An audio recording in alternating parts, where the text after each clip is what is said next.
PGA Nation, we are back.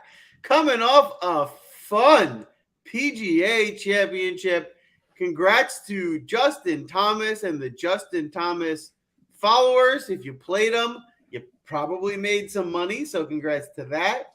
I think one thing last week showed too, at least for me personally, and on the highlight, as we learned, especially at these majors where there's a lot of premier talent in the pool, for these big DraftKings tournaments, we all did really well. I did really well without Justin Thomas. So when you're looking at, playing the highest budgeted or one of the highest budgeted players, sometimes balance can work out even if that guy wins the tournament, right? Because even still, if you're playing Justin Thomas, it's hard to get 6 pretty elite guys in there, higher tier guys. So just something to think about. I think it was a good learning for me.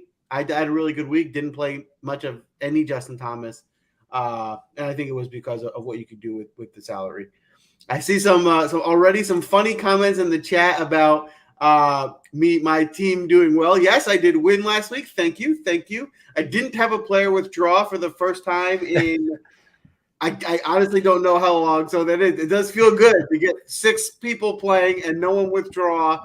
And then look what happens. Obviously, I had a really, really successful week. So we're stoked about that. But overall, everyone who drafted last week did pretty well. I mean, we were on a lot of the right guys. We certainly had our core zeroed in on, and that's what we're going to do again this week. We head back down to Texas, Colonial Country Club, the Charles Schwab. See ya. How you doing tonight?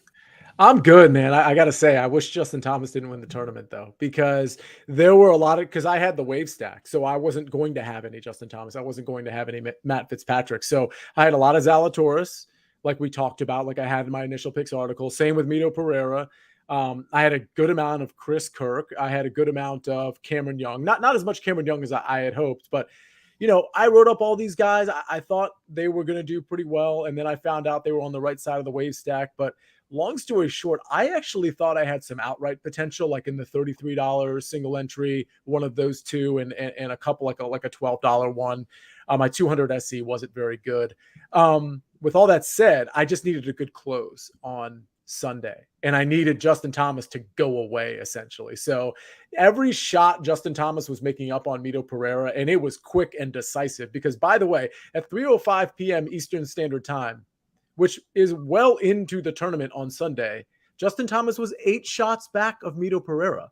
Like, he had no shot. There were 2 guys really to contend with him, and it was Cameron Young and it was Will Zalatoris, maybe Matt Fitzpatrick. Justin Thomas was nowhere to be found until he showed up as the winner, found himself in a playoff and won. So that hurt my DK teams. But honestly, as a group, I thought we were really good. We were really on the right people. I think most of us played the wave, but some of us didn't. And to the extent we didn't, we were on a lot of the right people. And I know I wasn't on Fitzpatrick, but I know some of us on the Win Daily team were, Justin Thomas as well. So I thought it was a great tournament. I wish I had won more. It was a nominal win for me, unfortunately.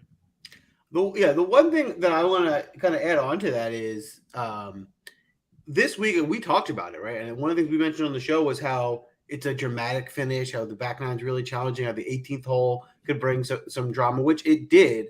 And I had that thought process. Obviously, I didn't have the kahunas to actually put up and do anything about it. But I had the thought process of, like, if someone's going to make an epic comeback, it's going to be this tournament. If someone's going to be down a bunch of strokes on the back nine and because bridging the gap isn't just going 6 under.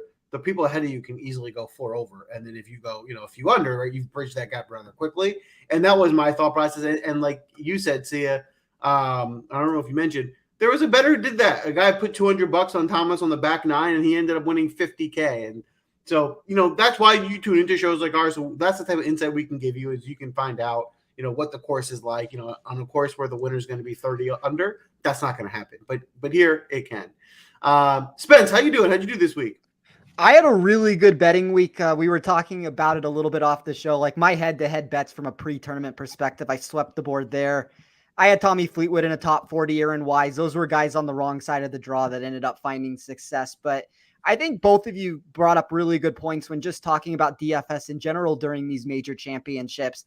Like, it's funny. You can make a lot of mistakes, and we want to make as little of mistakes as possible to, get as much win equity in these fields as we can. But whether it's maybe not playing Justin Thomas or like even Nick and I on Better Golf, we were advocating or at least I was advocating. I don't want to throw Nick into that equation, but advocating potentially fading Zalatoris and Cam Young. But even by doing those things, there was still profitability to be found out there. And the only thing I will say that I was disappointed in, because everything lined up perfectly with how everybody crumbled at the end, Rory started Sunday so hot that if he could have just kept it going, and he had, he probably had 13 makeable birdie looks from like 7 to 20 feet, that if he just makes a couple of those, he could win the golf tournament, because he got himself, I believe, to, I want to say 4 under after 4 or 5 holes, and then just kind of just stagnated from there and never did anything. But he could have posted 6 under, 7 under, 8 under par, and you wouldn't have realized that he was going to win the tournament. And then out of nowhere, he would have won by a shot or two. So for my own personal bankroll standpoint, I wish Rory would have won. I think that was a good opportunity for him to backdoor a victory rather than backdooring like a top 2 or top 5 like we normally get. But it was a good tournament.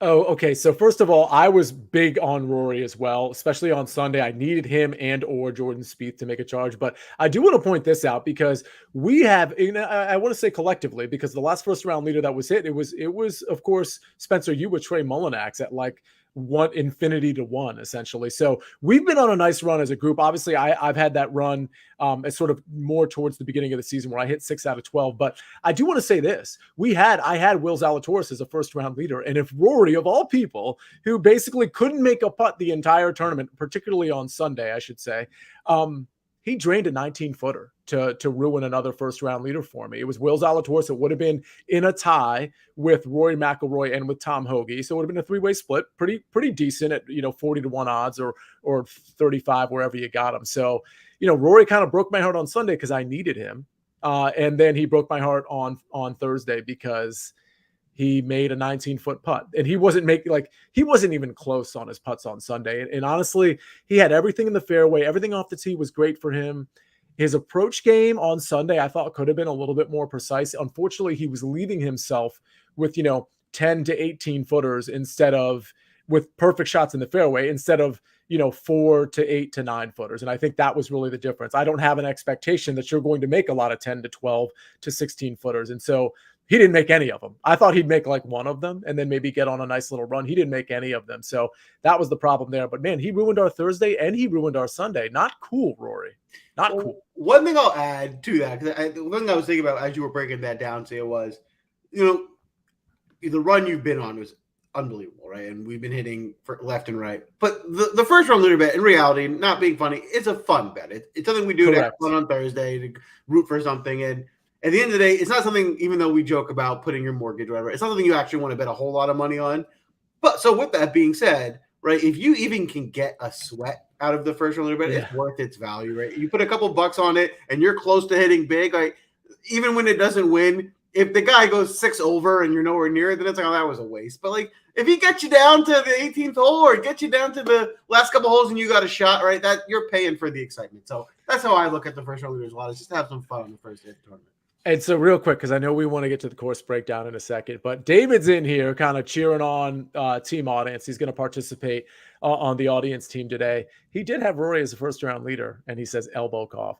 Man, like, listen, David is a new member of this Win Daily team. He's going to be on this show frequently, not every single episode. We'll have different guests, and sometimes he'll just come in and for parts of the show. Sometimes he'll be on the entire show. So you'll see him really soon. But what a great contributor he already has been, both on the European tour where he's putting picks in to our Discord there. He's eventually going to be putting picks in like actual articles that he's going to post onto the WinDailySports.com site. For now, getting him sort of acclimated, just so everybody knows, he will be doing that. But for now, he's putting all of his articles in on our Discord research tab. Unfortunately, that's where my article is going to be this week as well. But normally I will be posting articles. David will be posting articles. We know we have Spencer's Tee to Green article that comes out tomorrow, along with Stephen Pilardi's article. So there's going to be a lot of action as we close this golf season, which we have, plenty of time left through August. So there's a lot to look forward to, but I just wanted to give a shout out to David because he told us about the wave when he kind of stressed that, and he was certainly right on that, but he's been right about a lot of things. And I'm super excited to have him on the team. Yeah, I have to echo that. David's only been with us for a couple of weeks now, but in those couple of weeks, he's made a big impact. I mean, he's been spot on a lot of plays that he's given us. He's giving us some surprise plays that come through. So I'm looking forward to seeing what else David has in store for us in the upcoming tournament. And the last thing I want to say, again, I know we need to move on, but Steven did have the first round leader pick the week before with Sebastian Munoz. And the reason I'm pointing that out isn't just to say, hey, great pick, Steven. People don't realize sometimes that ownership article is not just an ownership article. It's almost like a misnomer when we put it out there as like, hey, the ownership article is coming out. He has picks in there. And he has like really funny text in there and narratives in there that you should definitely check out. It is a very comprehensive article outside of the ownership portion. So make sure you look at his picks. They're usually at the bottom under ownership. It's really important. He hits weight. He's kind of humble. And so he doesn't advertise it like I do. Like I'm always in your face. And we're usually kind of promoting ourselves on Twitter and stuff. Steve's not really that guy. You're only going to know he's hitting the picks if you read his article. So his article comes out tomorrow night. Spencer's article comes out tomorrow. David's insight will be in Discord, the research tab. Mine will be as well. So you guys have a lot to read and look forward to over the next few days. Hello to everybody else. Carmen, Ivan, you guys are always in here. I'm sure we're going to have more join. We've got Lindsay in here already. Let's see. Who did I forget? Zach is in here. There's a lot of people in here. So this is awesome. Squad, thanks for coming back. We appreciate you guys. You guys, the audience, you make our show, Drafting the Last Team. Well, if you have a chance, give us a follow, hit the like button. We're going to get to the draft in a minute. But before we do, Spence, give us that course breakdown for this week. So Colonial Country Club, 7,209 yards, par 70 bent grass greens. The first thing that stuck out to me was the tree line fairways that tend to block second shots from advancing as anything more than a punch out. That should naturally make you enhance some combination of either total driving or fairways gain. And we see that point become pronounced a second time when looking at the layout of the facility. Forced layups off the tee will help stretch the distance of the course. And the venue is cut in a fashion to try to make the field plod their way from shot to shot. That means the ability to connect with the short grass off the tee and then dial in your irons into these smaller than average greens will be extremely critical.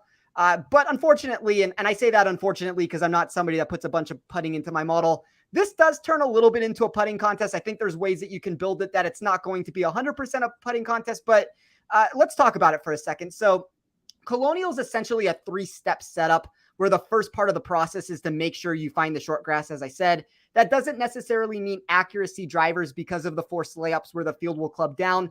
But golfers that can find fairways will immediately position themselves for a better opportunity to strike. The second portion will come down to iron play and hitting a high percentage of greens in regulation. For my model, I eliminated anything from 200 plus yards because of the reduction we see here versus a typical track. But because the surface is small, yet still hard to get close for even the best iron players, hitting a high percentage of those greens will give you your best chance. And then the last step of the equation is going to be the putting that I mentioned. So in my model, that put us in this new spot where I had my driving number to get the first portion, the approach play to avoid trouble and create better looks, and then the putting that will take all those opportunities created and figure out who would be most likely to not only create the look, but then possibly make the putt when we added in the sheer number of chances that were going to be produced. So, if you looked at my model this week, I have 100% weight on strokes gained total. That is not quite the way it sounds because there is no around the green, and that's a re-weighted category where it's taking all of those things, bent grass putting, the off the tee, the approach game, and it's just rounding everything into one number and spitting out a total. But it was a really unique model I built this week, and that's one of my ways that I'm trying to get around some of the putting contests of this. I love it. I love it. I love it. Listen to that back. Before you build your lines, you really should be taking in the course setup, the course breakdown, understand what you're looking for this week, because that's where you get your edge. That's why we do shows like this. That's how we take advantage of some of these larger DraftKings fields and things like that. So with all that being said, just want to send a friendly reminder to everyone that, yes, I did win last week, and so I chose the order. And so the order for tonight is going to be, audience, listen. I have so little confidence in your guys' drafting ability that I'm more than happy to put you guys first in the drafting spot because I know you're going to mess it up. So it's going to leave plenty of value back for me in the back end to take you guys down. So it's going to go audience, Sia, Spencer, and myself. Audience, you are officially on the clock. I'm going to pull up the draft board and let's get this going. So put in your nominations now. You only did one pick with the first. On the way back, you'll have two. So when it's on your turn on the way back, you'll get the extra nominations in so we can get both your picks in a timely fashion. So gracious of you, Joel, putting in the audience first. Well, me and the audience still haven't recovered from Decagate. I was fully blamed for the situation that was not my fault. So we have some healing to do for sure. All right, so we have some nominations in here already, but it looks like, oh, we have it. Okay, so Abraham Answer is the first pick on the PGA DraftCast for the Charles Schwab Challenge. That was supported by both David and Ivan. So, Spencer, let me go to you here. I mean, this does seem like a pretty good course fit for Abraham Answer. I think my big hang up with him relative to some of the people around him is that maybe he doesn't have the upside that some of the guys around him do, but do you disagree with that? A little bit so. I have an outright ticket on him, so I'm going to say that I think there might be a little bit more upside than you do, Sia, but he ranks third in my model when I tried to mimic this venue to the stats that I put in there. I like his numbers. There's only 7 players in this field that grade inside the top 40 in the 3 main categories. So that would be like the good drive percentage at difficult courses with difficult hit fairways. That would be the proximity totals that I put in from 0 to 200 yards. And that would be some of the bent grass putting. So being one of the 7 names on there means something to me. And I think that there's a little bit of safety there. And I think there is upside. Fair enough. Joel, what do you think? Yeah, I agree. I like Answer here. You know, my concerns with Answer earlier in the year were his health. I know he was battling some injuries that he wasn't performing as well. I think he's getting some of that back. I think there's a lot of upside. I like Answer this week. My concern for the Answer for this week is I do think he's a little overpriced. I would have rather have seen him maybe in the mid 8s to high 8s. I think I like Answer most as a value play in a bigger field typically, but I do think he has some upside this week. So overall, I think it's a good pick. Well, I want to thank the audience because I believe it's my pick next. And I think there's 2 guys. I think there's 2 guys that are, for me, the lead to win this tournament.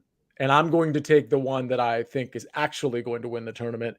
And he's been so good here. He's like been Webb at Wyndham good. Let me give you the last 5 years. 2nd, 10th, 8th, 32nd, and 2nd. He had a 34th at the PGA DraftKast. You already know who I'm talking about. He was 2nd at the Byron Nelson. By the way, to the extent you're like, yeah, but he can't putt. I agree. But you know where he can putt? Here. Look at his putting stats here. They're immaculate. So I'm going to assume he's going to rebound with the putter like he did at the Byron Nelson. And I'm going to assume the ball striking is going to stay great. It's, relatively speaking, a home game. Give me Jordan Spieth. He's winning this whole thing. Yeah, you're right. I mean, obviously his history here speaks for itself. And, I was really high. We were all really high on Jordan Spieth last week. Yep. He burned us a little bit last week, but if you look at deeper look, he really didn't play that poorly. It was a tough course. He struck the ball well. I still think signs point to him having a successful week, so I like that bet. Yeah, I like it also. I have nothing negative to say about Jordan. I think that this is a good course for him. We've seen it historically. And the putter here has always been good. That's the only thing holding him back recently. Yep, absolutely. So, Spencer, it's on you, buddy. So, I heard Webb Simpson at the Wyndham, and Webb Simpson at the Charles Schwab. Did I go with table talk and tip the scales here? I shouldn't do that. No. So here's the thing with Webb Simpson that I like, and I think there is some volatility, but and we've talked about this, and I know this isn't like the most strong field of all time. It is a good tournament. I mean, you have the winner of last week's tournament. You have Scotty Scheffler, who's been the best player in the world. You have Morikawa and Hovland and all these guys at top. So you have a lot to like about this field, but we kept saying when Webb was either in the low $8,000 range or in the high $7,000 range that as soon as we saw any form of life, he was going to be back to $9,000. And he didn't quite get there. It's $8,700, but he's 5th in my model when trying to mimic this course. We know he's good on bent grass greens. He's 12th in my model in weighted good drive percentage and inside the top 10 in weighted proximity. I'm going to take Webb Simpson. I think this is going to be a good Webb week and a good course for him. Well, I can tell you who agrees with you is David, because he's pulling a full Lindsay. I mean, he's not going exclamation points, but he's going a lot of O's in capital letters with the no. So big supporter there, which certainly gives him a bump in my book as well. So I don't mind. I think you're right. I think I think you're correct me if I'm wrong. We're still early on Webb Simpson, and therefore we're catching him at a good time, right, Spencer? I think we're early on him because the ownership has still not caught up yet. The price is getting closer to catching up, but the ownership isn't quite where it should be yet, in my opinion. Mm-hmm. All right. I like it. I agree with you. I think I would have liked Webb a lot more, maybe at the low 8K range at this point, and we knew this was coming, but you're right. With Webb Simpson back, he's, he could easily be in the 9K range as an elite golfer. So he looks to be healthy. He's playing well. I think he'll certainly compete this week. Now, the two guys who I was planning on probably taking with the first two picks are still here. So I get them both at 4, which I'm really excited about. And the first one, a guy I really love this week, is Max Homa. I've already seen some people talking about him in the chat. He's just been on fire. He has been playing really well, and that's not in the short term. That has been over an extended period of time, which is why I really like him. And then to polish that off, he's also, based on his metrics, looks really good course fit for this course. Now, his course history is not great. He missed the cut. He got tied for 27th, and he missed the cut in 2015. But he's a different golfer now than he's been then. So I'm taking that into account. And then if I actually look into his ball striking, I mean, he's been an elite ball striker since March. I mean, really elite. The one hiccup, the Masters, which we don't have all the data on. But other than that, he has been really special. And he can do, doesn't have too much of a weakness in his game. So at 9,400, I'm okay with that price. He's another one where I probably would have preferred him in the high 8s, but I'm okay to pay up with his current form. And my next pick is, I'm sticking to form. I'm hoping he has a short memory, and it's Mito Pereira. I mean, listen, we saw Mito play absolutely great last week, and for the same reasons I like Max Homa, are the same reasons I like Mito Pereira. He's, the metrics that matter for this course, Mito excels in. His ball striking has been elite. He'll find fairways. If he makes putts, which he, has made some putts recently, he can really compete this week. And then to get them at 8,600, I think it's just a really good number for the way he's been playing. So to throw this out there about Mito, because I think Mito is going to be an interesting case study this week. Yep. If you look primarily at the numbers, I think he's one of the better plays on the board. And I think because, and I've used this example before, so this is probably something you've heard me say. Take an NFL game, take a Sunday night football game or a Monday night game, and the team falls flat on their face in front of everybody. Nobody wants to play them the next week. Everybody wants to fade them. And usually it creates value in that sense. So I think based off of that, there's going to be an overcorrection in the market I see him sub 10% right now. I think that he would have been much higher than that, especially if he would have won this tournament and stayed in the contest with it. So I like Mito. I think he's safe relatively if he can just keep his head on track here. And he's 10th in my model overall. So there's a lot to like about him. Yeah, I mean, I think him, Will Zalatoris, and Justin Thomas, you could make like sort of the age-old arguments about why you shouldn't play those guys. I don't really buy into that too much, and to the extent I do, I still think a guy like Mito could just overcome it because he's been that good. He's been very good lately. Like the stats look incredible, and the current form looks great. Mm-hmm. I also put those that like small, like I'm not sure after he just blew the lead, he'd go back to him. I put that less of that negative on him because he's so young, and he's, it's not like he's a guy that's already played half his career. And when he blew a tournament like that, it's like, I don't know how many chances I'll be at a major again. Right. I think he can put that behind him quicker, knowing this is still the beginning for him, right? This is going to keep going on and on. So I don't think he's going to be sitting sorely on it for too long. I think that makes sense. Yep. So Spencer, it's already back to you. You started with Webb Simpson. Who's the next pick? So I'm going to drop down on the board a little bit and go to the $7,000 range. There is a guy who is right now 13% owned in my model. Just to put it in perspective for where I have him ranked, that creates leverage for me. And it also creates him as one of the better plays in value that I have on the board. And that is Justin Rose at 7,700. 3 top 20s at this course in his last 4 attempts. We saw some form from him last week at the PGA Championship with a 13th. And the stats just look really stout across the board. So as I mentioned, there are 7 players who fit that mold of what I'm looking for, of being in the top 40 and all those things. So Answer was one, Webb was another. I'll stop with Rose here, but Rose is the third that fits that. But I mean, just everything that I want to look, he seems to fit the mold for what I'm looking for. And the way to proximity for me is ace. So I think this is a really good course setup, and there's a reason why he always finds success here. All right. Yeah, I looked at Rose and I looked at his history and I looked at the ball striking the last time out and it looked really good. It was, I can't get over what I saw prior to that. But to your point, we know Justin Rose has the pedigree. It's not like this is a situation with like a new golfer where we're not sure what he is. So I'm very scared of Justin Rose, but I absolutely get. And by the way, can you tell me what's the ownership tracking like on Justin? It's 13.2% right now. So to put that into perspective next to everybody else, that would make him the 14th highest owned player. So I think that's fine.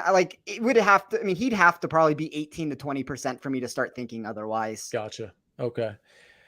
All right. I'll go ahead and make my pick. So I said from the outset that I thought there were 2 guys that were going to win this tournament, and I'm going to take the second of the 2. I got the one. So if I get the other one, I've got the winner in my lineup, right? It's kind of like an auto play, right? This is going to force me into a stars and scrubs build for the most part, which I don't mind quite as much for the following reason. Let's not forget there's 119 people in this field. It was 120, and then I think Bryson withdrew. Maybe there's somebody filling in his spot, probably. So 120, let's say. Top 65 in ties make it. This is invitationals status, so you don't have the full field. With that said, you're going to have more, from a percentage standpoint, more people making the cut. So I think there is the potential, especially on a course like this, where it's kind of a shorter course, positional off the tee. A lot of guys can kind of surprise and come up from the depths of the 6K and low 7K range. So I suppose from a tournament standpoint, I'm a little bit more comfortable taking a guy in the low end. So I'll take 2 guys in the high end to start. Jordan Spieth and Victor Hovland. I got them both on my team. I got a couple scrubs that I'm probably going to be okay with. I love this start. I really like Hovland this week. I think this is a course, I think for me personally, I'm realizing Hovland to me is becoming a very course specific type guy. I think those courses that are very challenging around the greens, it's hard to play him, but this isn't one of them. And if he can get hot with that ball striking like we've seen him do, he is tough to beat. So I think it's a really solid pick. I'm going to be really high on Hovland as well. Yeah, and I think there's a perception about Hovland that he's just been kind of marginal over the last, 24 rounds or so. And to some extent, by Hovland standards, maybe that's true. But if you just look at the last 24 rounds, which I understand is a short sample size, he's second in approach in this field. He's 15th off the tee. He's 11th in greens and regulation gained. It really is, to your point, Joel, it's the around the green game that's really he's third ball striking. The around the green game, he's like really bad. He's 109th, which is almost dead last in this field. But again, if the around the green game isn't a big issue here, which is the assumption we're all making based on previous data and based on the course setup, I think he could really just kind of blast off here. So that's what I'm going with. Yeah, we've talked about how around the green is going to be mitigated. And then just to throw out another bet that I like, I normally don't go to the top of the board and take star versus star, but on DraftKings, I did bet Victor Hovland minus 120 over Will Zalatoris. I just wanted to throw that bet out there. Yeah, I like that too. I like that too. All right, audience, you are on the clock. And you know what? I've been giving you guys a hard time. I got to give you credit. I am impressed with your speed. Yes. Both your picks will already It's amazing. That is amazing. So I give you guys a thumbs up. I take back what I previously said. Great job. Harold Varner and Kevin Na. So I'll start. I'll say, I really like Kevin Na. I've been high on him for the last couple weeks. His ball striking's been really good. I really like that pick. And Varner, I like him not as much as Na, but I like it too. I think, it's hard to find value in the 7K range. He's a guy who's been really striking the ball well, even last week as well. So I think you got 2 guys coming into it with pretty good form. Can I just say one, and my model loves Kevin Na, so this might be like taking a counter argument that doesn't need to be taken at this point with him. But if we look at Kevin Na's off the tee game, so this would be over his last 4 tournaments, he is averaging negative 3.08 shots. This is not really a track that he might, fairways, accuracy, this is what we're looking for. That's the type of game he has. but even at the RBC Heritage, he found trouble off the tee. So that's my only concern. And that's specifically because we're talking about an 18 to 20% golfer. If he was, 6% owned, I would kind of just take a gamble on it. But yeah, I mean, he's third in my model. It's hard to say anything bad about him based off of that. And the one thing that is a concern, because you want to be good off the tee. The one thing that data I was looking at is he's been a little bit better in terms of accuracy than versus he's not all that long and things like that. So the more important part is being in the fairway. But yeah, he's not great at that either. But it's just better than he's short and not accurate, which is not a good combo. But if he finds fairways, which is the more important thing, regardless of how far he puts it out there, he should be okay. He's won at this course before. Obviously, he's proven that he can find success here. Mm-hmm. For sure. All right. See ya. You are on the clock. Wow. Already? Really? All right. So what's my average? I have 7,400 remaining. Is that right? That is accurate. Yep. That's an embarrassment of riches. Wow. I can go. I thought I was going to be way lower, to be honest with you. I wasn't doing the math. So, man, I think I'm going to have to go with the value play to sort of open up some cash for me. There's a guy that was actually mentioned in the chat. So this is going to feel like a steal by one of you. But I like this guy. I like his upside. I like what he's doing on approach, particularly from a recent form standpoint. The ball striking is definitely there for him. Hits a lot of greens in regulation, and he can really pop. It's Nate Lashley at 7,100. Again, I just think that's a super good value, especially when you've got a field where top 65s and ties are going to make it in a 120-person field. I think Nate Lashley is one of those guys that if he makes the cut, can have a really good day on a Saturday and Sunday and really propel your team. His history here is okay, 32nd missed cut, 69th, but let's contextualize this. He's Nate Lashley, so we're not expecting like a 4th, a 9th, and a 27th. So I think coming off a 32nd last year and knowing that over his last few tournaments, what's interesting about him, he was 11th at Vedanta in Mexico, and then he had to withdraw. And so that was kind of a concern for me when we got to the Byron Nelson, because I'm like, oh, this guy just withdrew with an alleged toe injury. And so I didn't play any of them, but he ended up finishing 17th. So whatever that injury was, clearly wasn't a big deal. He didn't play last week in the PGA Championship, so health is not a concern. I think 7,100 is a nice little number for Nate Lashley. I agree. I think I like what I've seen out of him recently, and to get him at that number with your first two picks is solid. And you know what? You did a really good job stealing the pick from the audience. So see, back to his old tricks, stealing our picks. LOL. What's funny is when somebody, I don't know, it might have been Ivan who mentioned it in the chat. I was like, all right, that's a guy I actually want. So either they're going to take it or I'm going to look really bad because I'm going to look like it. And Zach with the wow and Lindsay with the LOL. Such a heel move from Zach. This is fantastic. I'm sorry. I kind of stole it from you, but I'm telling you, I wanted him on my team. Maybe I did steal. Maybe I took him around earlier because I thought you were going to take him. I'm not sure. I got to consult with my subconscious, but that's for another day. See, Ed did say before the show that he likes partnering with the audience some shows so that he can figure out what pick you guys like so he can steal them. So that's right. That's right. Sorry, guys. All right, Spence, you are on the clock. All right.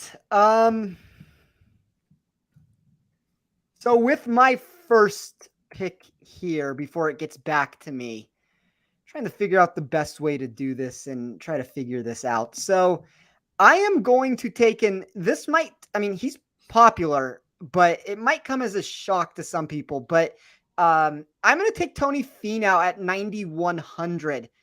I really like his numbers and I like how he plays at this tournament. So when we look since 2017, 4 top 29 finishes. I know the drawback that is probably going to be said, or at least I imagine most people would think, is that, this is not the 7,900 version that we got of him last week, to where maybe that win equity or lack of win equity, doesn't matter as much just because the price tag is so cheap. But I like it. He's 6th in my model. I think he has a good form of safety, and the form is turning around a little bit more than everybody realizes. Yeah, I mean, the ball. Sorry, Joel. I was going to say the ball striking's been good for a while. It's really the short game that's been a problem for him, at least like kind of like in the last, I don't know, 2, 3, 4 months. Joel, go ahead. Yeah, I was just going to say, I agree. I like the way he's trending. He's been really improving of recent. I agree. I think you said it really well. They really adjusted his price for this week for this tournament. But yeah, I think there's a lot of upside in this field, so I think it's a strong play. By the way, Courtney just joined us. Courtney Harden. He says, "Hey, PGA DraftCast," and we got. See, this is so cool. This is like a community feel, right? Because as soon as he jumps in and says, "Hey" to the DraftCast, you got Edward who pipes in and says, "Hey, Courtney." Zach says, "Sup." Like this is like right. I mean, like I'm not even trying to play this up because we're doing this show. Like this feels kind of cool when somebody joins. They're like, "Oh, hey, what's up, Courtney? How you doing, man? Thanks for joining us." I like this. I like this feel. Courtney, you've got 3 more picks to make with the audience, so you're not too late here. There's a really good relationship between everybody besides Joel with the audience and Sia stealing the picks from the audience. That's where like the point of contention comes in.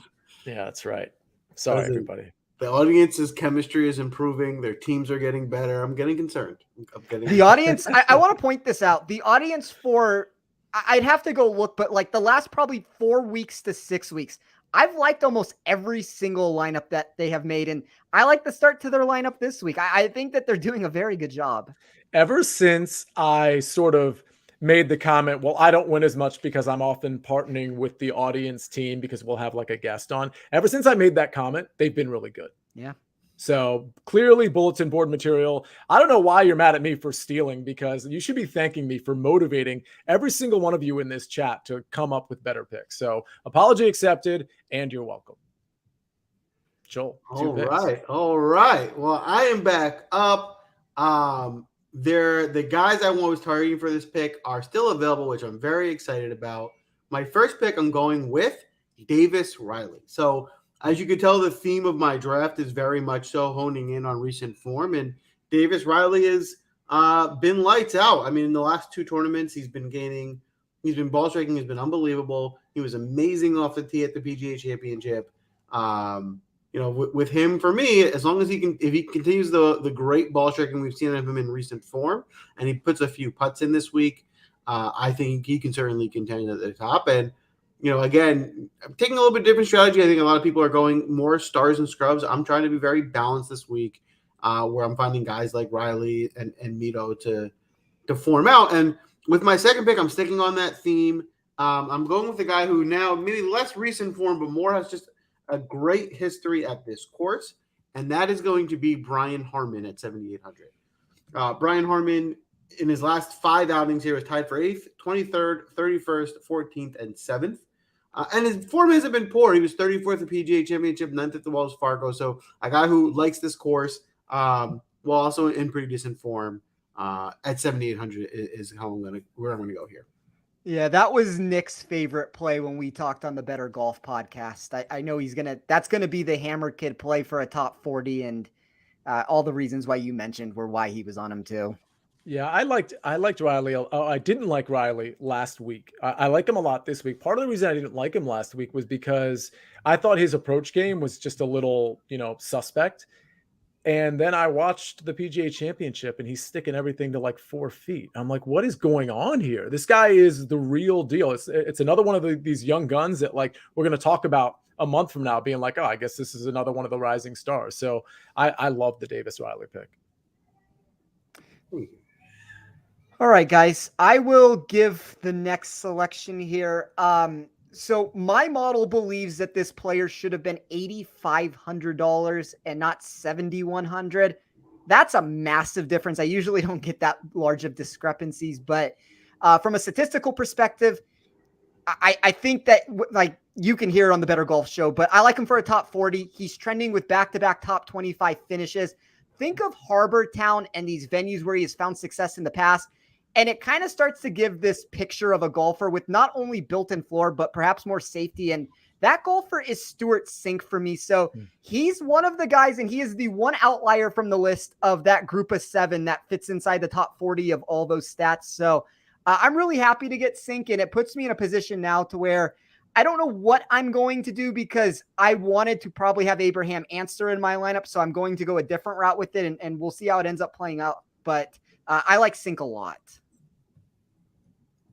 Yeah, I mean, he certainly flashed last week. We know last year, what did he win? Back-to-back tournaments, was it? Or he won 2 tournaments within like a 1-month span. Everything you said about him certainly makes sense to me. Yeah, I align. I think he's for value in this tournament, almost at the 6K range. the way he's been playing, especially what we saw from him last week, I think it's a solid pick. Thanks.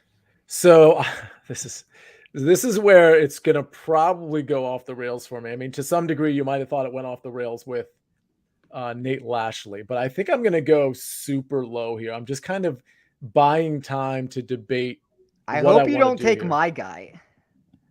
Well, see, here's the problem I'm having is that there's a lot of these young guys that I really like that in a field like this, I'm not so sure they're good enough to make the cut. And so I'm debating two guys that are either 6,500 or below. And one I just have to take a second look at. And so while I buy some time, I'm going to go with, wow, this is pretty impressive. At 6,500, I've been on this guy for a while, and it's been pretty good to me. It hasn't been great, but it's been good.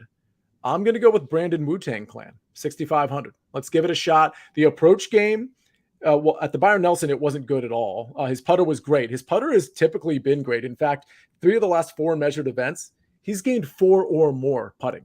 And you might think, okay, well, that's not exactly the stat line I want to be following, a hot putter. But the approach game, other than the Byron Nelson, he's pretty much been a gainer. At the Mexico Open at Vedanta, he gained over 5 strokes. Valspar, he gained 1.6. This is on approach only. Honda Classic, which was kind of way back in February, 2.16. I think this guy is just good enough to potentially make the cut. In the 6,500, I was going to go with another guy that was even lower than that, but the 6,500 gives me a lot of space to do some things with my last 2 picks. My model likes him. I actually didn't look much into him this week, but my model does like him a lot. Awesome. It's good to hear. To be honest with you, I haven't looked at him at all to know if I like him or not. But if you guys like him, I'm on board. All right, audience, you are on the clock. I love you're already getting your nominations in. Let's see. No official picks yet. It looks like the first nomination was a lot of nominations. Oh, okay. So no, we still don't have one. All right, we're going to need some. You guys might need to scroll. Oh, there we go. Okay, so am I right? Yeah, Chris Kirk. Both Courtney Harden and David have selected Chris Kirk. So you're going to need to select another guy. But listen, I don't have any problem with Chris Kirk. I loved him last week at 6,900. I like him this week at 7,900. He's been ball striking it great. The putter can absolutely get hot. I don't know of an argument against him. Any of you want to offer one? I mean, I guess ownership, if you want to go down that route, just if he's going to be 15%, and I do think he possesses a little bit of volatility, but no, he has like top 10 equity in this field. Yeah, I'll be honest with you. I was planning to take him with my next pick, so I like it. Wow. Okay, cool. So we need another pick from them, right? We got nominations coming in. Well, Steven wants to nominate Kirk again. He's already on your team. We've got 4 big names, but none of them have, or 3 big names and 1 marginal name that none of them have been backed. I can say one of those guys I really want to take. I'm just gonna put that out there for you guys because you're gonna think I stole them in a second. Wow. Okay, so we need backing of any of those guys that you've mentioned. I'll just say them out loud: Justin Thomas, Sam Burns, JJ Spawn, Tommy Fleetwood. Oh, there it is. Sam Burns. Oh, Lindsay with the please plus approximately 7 exclamation points. It is Sam Burns. What does that leave them? 7,200? Yeah. Oh, they're going to be so mad at me. They're going to be so mad at me because at that price, there's a guy that I'm pretty positive I'm taking. Yeah, I'm definitely taking. So it's on me. So I'm going to make this true stars and scrubs lineup. Has the following player been drafted? Tommy Fleetwood. I don't think so. No. I don't think so either. Give me Tommy Fleetwood. I mean, listen, I'm late to the party on Tommy Fleetwood. I'll be the first to admit it. I love what he's been doing lately, especially with the approach game. I mean, listen, I'm counting 7 tournaments where he's gained on approach 6 out of the last 7. He's gaining around the green if you want to value that in any particular way. He's gaining with the putter. He's gaining off the tee. He gained in every metric last week, and you might be like, oh, that's great. He's in good form. Finally. No, that's what he's been doing. So Tommy Fleetwood is a guy at 8,800 that I think kind of has some win equity here. And I think he certainly has some, I'm going to score big in DK equity. If you're going to value the approach game and the putter, and you know he can get hot with both, I don't see, I'm surprised he's still here, to be honest with you. I'm a little surprised he's still there also. I have no arguments against Fleetwood this week. Cool. All right, Spencer. I guess I will openly talk about the position I'm in right now. Trying to figure out if I guess like I will make the decision, and then depending on what that decision is, I guess I could screw myself with Joel a little bit, but here's the routes I'm considering. So it would either be Sam Burns at 9,700, maybe a Christian Bezadenhout or Tom Hoagie. The other route would be I'll go to the guy who won last week with Justin Thomas and go down to the very bottom of the board and play Luke Donald. I think that's a fun little way to play it. I think Donald has a little bit of made cut potential here. And then the other route is the one I'm leaning towards, which is why I haven't said that one yet. Just because I don't want to give both guys away. While you're saying that, Luke Donald at mid price, considering the approach game. I mean, there's a couple guys. Can I just say this? Because I don't think it's going to affect this draft, because we've sort of already kind of figured out, people have figured out at this point in the draft what their next picks are going to be to some degree in terms of price ranges. You know who else is 6K other than Luke Donald, who is probably a pretty good course fit? Adam Schenk. Now, if you look at Adam Schenk's metrics, you're going to be like, okay, but you would still be like, well, he's not 6,000. He should be like 6,600 or something. And if you look at his finishing positions over the last 4 or 5 tournaments, it does not speak to a 6K golfer. So there's some guys way down there that I think are very, very interesting. I think it's a really fun tournament from a GPP perspective. Like, I think it's like, we've talked about this in past weeks, that it's not so simple. Like even last week when you look, like I was struggling to figure out how to make a lineup. There was no way that we could have gone no matter what the picks are. And there's a lot of names that have been taken that I wanted. There was always ways to go around it and find ins and outs with it. But I guess I'm not going to play Luke Donald as much as I would like to. And I just need to now figure out which guy I want to take first here. So I guess I will take Colin Morikawa at 10,700. Very good course history here with 2 top 14 finishes. I know the results have been a little bit all over the place, but I'm going to trust my model. He's number 1 overall. Offshore markets don't really love him, but I'm going to trust my math here. All right. I like Morikawa this week. From a GPP perspective, I think the ownership should be low. And if he gets one of those weeks where he's finding every pin with his ball striking, he should, find one of those. He could certainly win the tournament, obviously. So I align with you there. I'm going to wrap us up here. I'm actually taking a different finish in my draft because the guys I wanted to take were mainly taken. So I'm going to change the route I'm going with this pick. I'm going to take a risk with my first pick in Daniel Berger. The risk is I'm not sure how healthy he is, and I guess I do attract the withdrawals. You guess. He's definitely a candidate for that this week.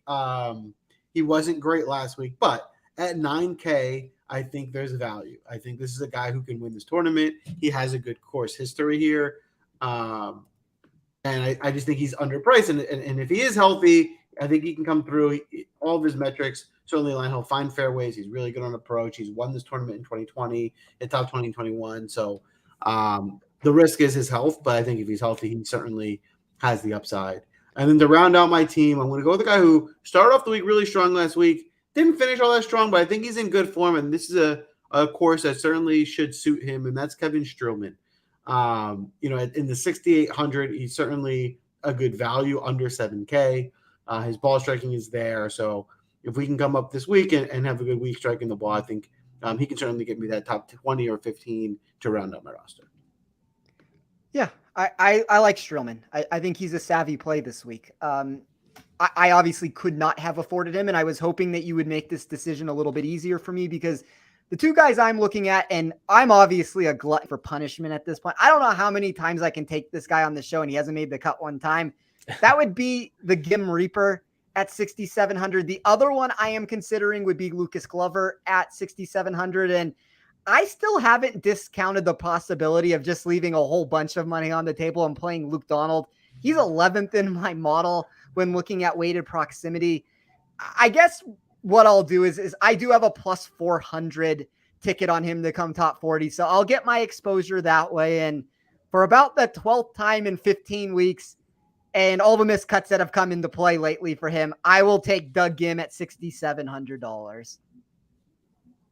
If it's any consolation, I like Gim, but if I didn't take Strielman, the next guy I was going to take was Glover. So those are who I was weighing. A guy I also liked as well in this range. I wish you would have done that because then I would have at least felt better about the situation if it goes wrong. Because I like Glover. I think he makes a lot of sense in this tournament. The course history has been great recently. For sure. I like it. All right. You know what else I like to do? I like to steal the audience picks. They already know I'm doing it. That's the funny thing. 5 minutes ago, they predicted this. However, I do want to say this. On the first cut on Monday, I gave out this guy as a pick. So I'm just putting it out there that I'm not that I was first to market, but before any of these comments were happening and before I talked to David, and David did message me some of the guys he liked late on Monday night, I had already put out a pick for JJ Spawn on the first cut. So JJ Spawn is going to round out my lineup. I know it looks like a steal. I know it feels like a steal, but in fact, it's not a steal. I'm sorry. I'm very sorry. I know this concerns you. I already see it in the chat. I'm very sorry. You should have taken him earlier. Listen, JJ Spawn isn't some amazing play. There were other guys I was thinking of. Adam Long was in the conversation. I even thought about dipping low and taking a guy like Kirk Kitayama, but that would have meant I probably wouldn't have taken somebody like Brandon Wu, for example. But Spawn has been really good on approach. He's been good off the tee as well. The putter has really gotten in his way, and that absolutely could be a problem here. But I'm just going to hope that the approach is good enough to give him enough opportunities inside 8 feet that the putter can be both good and bad, and he can make the cut and make a charge on Saturday and Sunday. I mean, there's nothing to say at this point, Sia. It's just larceny. I mean, I was already, that's the thing. When I said I was going to take Tommy Fleetwood, I was calculating, okay, what's that going to leave me? And I'm like, okay, I'm good. And then I saw everybody talking about JJ Spawn in the chat. And I'm like, uh-oh. I even considered taking somebody like Adam Long just to appease the audience, but I prefer Spawn over Long, so I'm not going to do that. I like it. All right, audience, you are the last pick of the draft. Get your nominations in. I'm sorry. I was just going to say, I think the audience just nominated a guy that probably is a better pick than JJ Spawn. I'm not going to say which one of those guys it is, but I genuinely think one of these guys that was nominated has a real good shot to have an impact. I'm curious what you guys think. I wonder who has more steals, Ricky Henderson or Sia. It's probably me at this point. If it's not, give me another show and I'll probably eclipse it. All right. We only have, let's see, everybody's talking about me stealing. We've only have 2 nominations, one from Courtney and one from Jesse. Jesse, thanks for joining the show. Longtime fan, even before it was the PGA DraftCast. So happy you're here. Ivan, Lindsay, we're going to need David. We're going to need nominations from you and Zach. Oh, and Steven as well. What do we got? Everybody's still talking. Oh, okay. There's another we got it, right? Yeah. That was the one I was talking about. I actually really like the Brendan Todd pick. Joel, any thoughts there? He seems like a good course fit. I agree. I think at the value you're getting, he should find a lot of fairways. I think you're getting a good value here with your last pick. Spencer? Yeah, I mean, if we're comparing apples to apples here, I would rather play Brendan Todd than JJ Spawn. Not that there's not a huge difference. I mean, we're talking a very minor discrepancy between the two, but a lot of that comes down to ownership. He's half the ownership, and the upside of my model likes him a little bit more. But I think it's 2 guys that make sense to fit into lineups. So I don't think Brendan Todd is, a bad end of the consolation prize. I love it. I love it. Guys, audience, you guys drafted a great team, but let us know, drop in the chat, drop on Twitter. Let us know which team you think is the best. Give us your vote. We'll see who ends up being the winner at the end of the week, but we're not done yet. So we did add a segment, which was a great idea that we're going to continue to do, which is the biggest surprise wasn't drafted. While we go through that, like we said, please don't forget to also give us a follow smash the like button. It goes a long way. I'll get us started off. I'm not going to go with any of the obvious. Obviously, it's surprising that Scheffler and some of the top guys didn't get drafted, but I'm going to go with Sebastian Munoz, who was someone who I was targeting, who's been playing really well. He just didn't fit for my salary-wise in my draft, but I was surprised he didn't get taken at all this week. How about you, Spence? I probably would have given the same answer. So just to be different so I can throw somebody else out there. I don't know if I'm necessarily shocked he didn't get taken, but Tom Hoagie, he's about 15%. I know the course history hasn't been great, but just from an ownership perspective, that I guess is a little bit more surprising than some of the other names. Yeah, a couple. I don't want to say this guy surprised me because he doesn't usually, especially when you're talking about like an approach course and more precision. This guy doesn't get drafted, but Spencer, correct me if I'm wrong. I think he's getting respect in the betting market because I noticed in DraftKings, this guy, I believe, was 17th, sort of, in the tier of players. And in the betting market, he was 12th on DraftKings. He's a guy that Stephen Pilardi liked a lot last week. Got the bad end of the draw, still made the cut barely. It's Billy Horschel. I think Billy Horschel's a really sneaky play here. If I'm going to go with like some super like low end guys, I think Kitayama is interesting, and I think Austin Smotherman, who has a great approach game and a great putter at times, is a really smart play at 6,300. But Spencer, I did want to ask you about Billy Horschel. What do you think? Yeah, the offshore markets like him. I noticed that also, and I really like the Smotherman play. That, like, I know I mentioned Glover and Gim and Donald, but Smotherman would be the other name. So like the two biggest discrepancies in my model when looking at pricing, number one is Luke Donald, number two is Austin Smotherman. And then just to throw out another person that I guess I'm a little surprised didn't get taken, at least I don't believe they got taken, was Jason Kokrak, defending champion, third place here in 2020. Little surprising. Yeah. Interesting. Agree. Interesting. All right. That's a wrap for the draft. Great job. We're not done yet. Before we head out, we still have our outright tickets, our first round leaders. Let's dive right into it. We'll start in the outright market. I'll get this off. My bad. No worries at all. See you while you're at it. While you're getting that off, do you want to? Well, let Spencer kick us off for who are you looking at for the outright market? So I bet Colin Morikawa at 18-1 on FanDuel, Abraham Answer 40-1 on DraftKings. I grabbed Webb Simpson at 48-1 on FanDuel. That number has dropped a little bit overnight. Justin Rose 65-1. And as everybody can kind of tell with the answers I've given on him, there's some mixed bag feelings I have, but I did bet Kevin Na at 60-1. It's kind of why I'm hesitant. Like I like him. My model likes him. I don't know. It's hard for me to ignore that off the tee stuff. And for me, I'm going to try to get my exposure on an outright ticket because I do think that there is some win potential from him. But at 60-1, I thought that was a good number. I love it. I love it. See, how about you? Who you got in the outright market?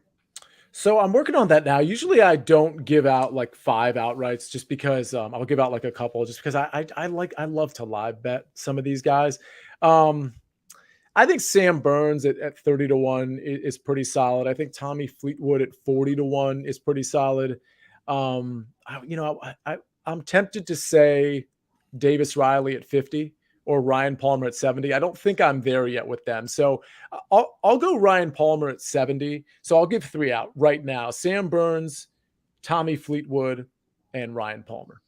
If I could restructure my card, and I don't know exactly what that restructuring would entail, I guess it would be removing Kevin Na and maybe just allocating the units a little bit differently. I really like Sam Burns this week. He's number one in my model from an upside perspective. He's a player that I think for DraftKings and just for different game types, like for GPPs, there's a lot to like about him. Yep. Interesting. I got 4 outright plays, 2 Hail Marys, haymakers, and 2 more realistic shots.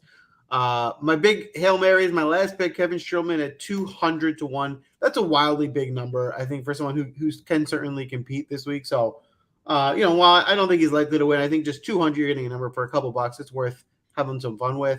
The other one at 100-1 is Patrick Reed.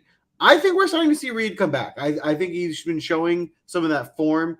It's going to take 1 week where he competes top 5 or 10 before his price goes all the way up. I think this number is too large for his upside and what I've been seeing out of him recently, which is a lot of improvement. So at 100-1, I like Patrick Reed.